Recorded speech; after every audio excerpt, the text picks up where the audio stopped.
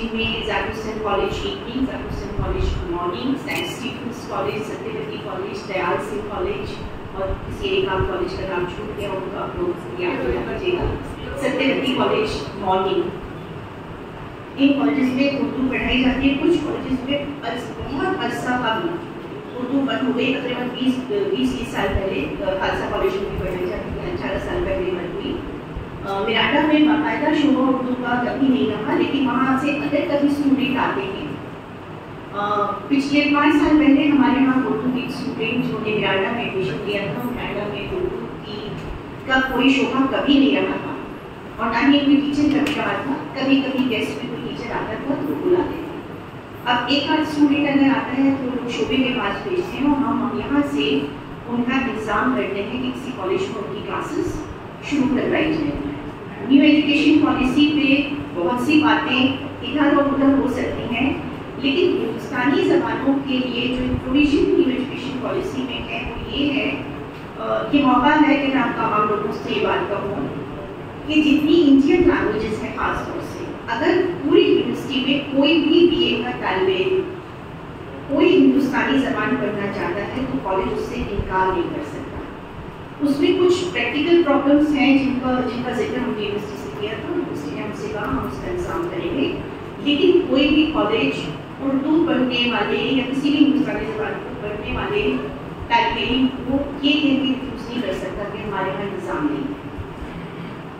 تو یہ ایک پروویژن ہے جس کا وعدہ یونیورسٹی ایڈمنسٹریشن نے بھی ہم سے کیا ہے کہ اس کا خیال رکھیں گے. ہم نے بار بار یہ کہانی کرائی یا کہانی کرائی خیال رکھیں. اسی شعبے نے 1966 میں نظام لیکچر شروع کیا.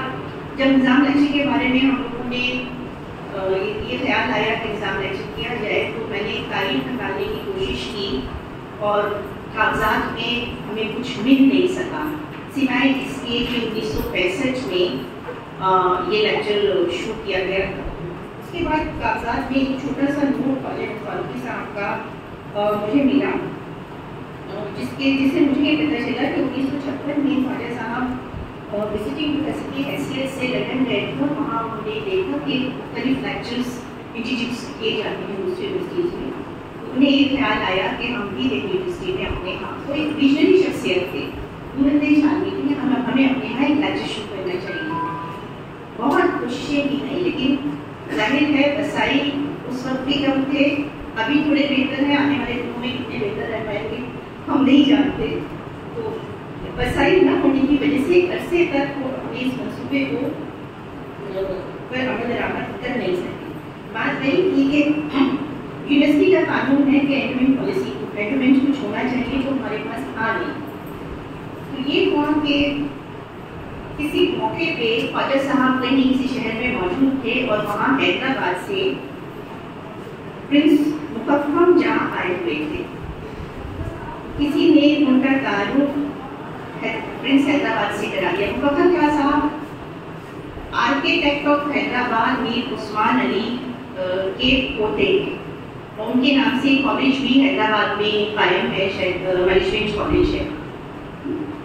تو پورا خاندان نظام حیدرآباد ان کے بعد کا پورا خاندان حیدرآباد میں علمی اور ادبی سرگرمیوں کی ہمیشہ حوصلہ افزائی بھی کرتا رہا. انہیں کے دم سے حیدرآباد میں بہت سے ایجوکیشنل انسٹیٹیوشنز قائم ہوئے.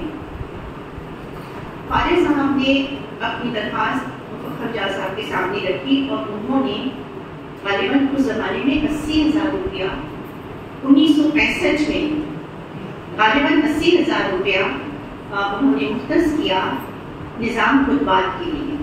تب سے اب تک نظام خطبات کا ایک سلسلہ بہت تسلسل کے ساتھ تو نہیں چل پا رہا ہے، کیونکہ درمیان میں 3-4 سال کے لیے وہ سلسلہ ختم بھی ہو جاتا ہے، کیونکہ کچھ مجبوریاں ہوتی ہیں. جو فنڈ میں جو رقم ہوتی ہے اس کے انٹرسٹ سے ہی ہم اس کا خرچ اٹھانے کی کوشش کرتے ہیں. تو ٹائم کے ساتھ جیسے جیسے اس میں کمی آتی جا رہی ہے سیونگ کے انٹرسٹ ریٹ میں، ہم لوگوں کے لیے بھی پریشانیاں بڑھتی جا رہی ہیں. تو کبھی 2 سال، کبھی 3 سال، کبھی 4 سال ہم لوگ کو گیپ کرنا پڑتا ہے، کیونکہ ہم وسائل خرچے نہیں کر پاتے.